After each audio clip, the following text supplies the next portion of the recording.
First of all, what's behind the removal of Alkholifey? Good morning, Matt. Yeah, as you mentioned, Ahmed Alkholifey, he has been central bank governor for since about 2016 and has kind of steered the economy through this period of lower oil prices through the the development of Vision 2030. So his quite sudden removal is probably something of a surprise, and perhaps what's more surprising as well is that the kingdom's actually gone back to the previous central bank governor who Ahmed Alkholifey replaced. So the new governor, Fahed Al-Mubarak, is was a very well-respected banker before getting into central banking. He was the chairman of Morgan Stanley Saudi Arabia operations, and he's now coming in at a time when the central bank's mandate has been expanded to include promoting economic growth as well as the regulation and support of the financial system. And obviously this comes at a time when the kingdom is trying to engineer a recovery from the slump that came as a result of lockdowns from coronavirus and low oil prices. So, the central bank, the onus is sort of shifting away from the central bank as having been the steward of the kingdom's excess oil reserves.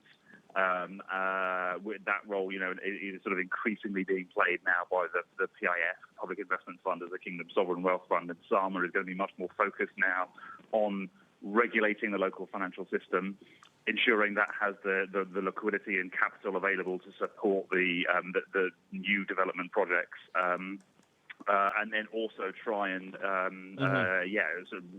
rejuvenate the economy.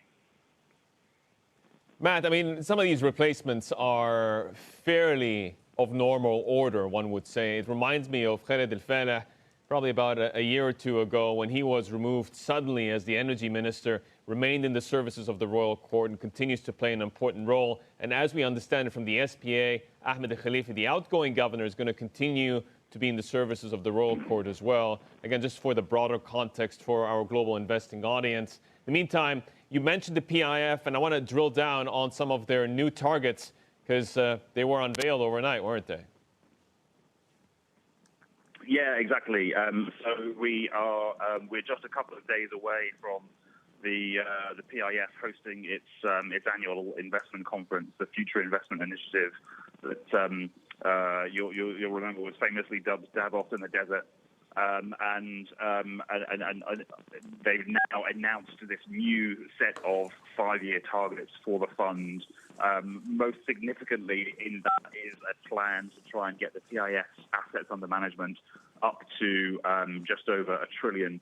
So if that's achieved, then that makes the PIF bigger than the current assets of China's CIC and a similar sort of scale to Norway's sovereign wealth fund as well. So that would sort of really catapult PIF from being a sort of top 10, top 15 sovereign wealth fund into being a top 2 or 3.